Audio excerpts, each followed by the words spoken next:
আসসালামু আলাইকুম ভিউয়ার্স, সবাইকে আবারও ওয়েলকাম করছি আমার চ্যানেল ফুড স্টেশন বাইয়ের সাথে। আশা করছি সবাই ভালো আছেন। আজ আবার চলে এলাম নতুন একটা ভিডিও নিয়ে। আর আজকে করে দেখাবো আইসিং সুগার। এটি কেক ডেকোরেশনে ক্রিম এবং বেকারি আইটেমে খুব বেশি ব্যবহার হয়ে থাকে।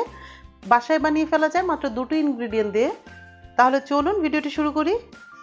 আইসিং সুগার বানানোর জন্য লাগবে 1 কাপ পরিমাণ চিনি আর 1 টেবিল চামচ পরিমাণ কর্নফ্লাওয়ার। কর্নফ্লাওয়ারই নিতে হবে, অ্যারারুটে কিন্তু হবে না। এখন এগুলোকে গ্রাইন্ডারের মধ্যে গুঁড়ো করে নিচ্ছি। 1 কাপ চিনির সাথে 1 টেবিল চামচ কর্নফ্লাওয়ার, এটাই কিন্তু ইন্টারন্যাশনাল মাপ, এটা অবশ্যই মেনটেন করবেন। আইসিং সুগার এবং পাউডার সুগারের মধ্যে পার্থক্য এটাই, পাউডার সুগারে কর্নফ্লাওয়ার দিতে হয় না। আর যেখানে আইসিং সুগার ব্যবহার করার কথা বলা হয় সেখানে কিন্তু পাউডার সুগার ব্যবহার করলে হবে না। ঠিক 1.5 মিনিটে আমার চিনিটা একদম গুঁড়ো হয়ে গেছে। আর এখন চেলে নিলেই হয়ে যাবে আইসিং সুগার। চেলে নেওয়ার সুবিধার্থে আমি আইসিং সুগারটাকে দুভাগে চেলে নিচ্ছি। একবার চালা হয়ে গেলে আমি সম্পূর্ণ চিনিটাকে আবারও চেলে নিব, যাতে করে চিনির কোনো দানা অবশিষ্ট না থাকে। তো এভাবে চেলে নিয়ে এই আইসিং সুগারটাকে একটা এয়ারটাইট বক্সে সংরক্ষণ করা যাবে বহুদিন। বাতাসের সংস্পর্শে না আসলে আইসিং সুগারটা নষ্ট হবে না।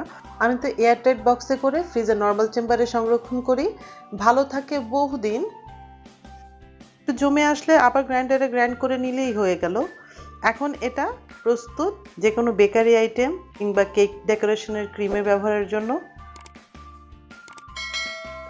এতক্ষণ সাথে থাকার জন্য অনেক ধন্যবাদ। ভিডিওটি যদি ভালো লাগে তাহলে একটা লাইক করবেন, যে কোনো প্রশ্ন এবং পরামর্শের জন্য কমেন্ট করবেন।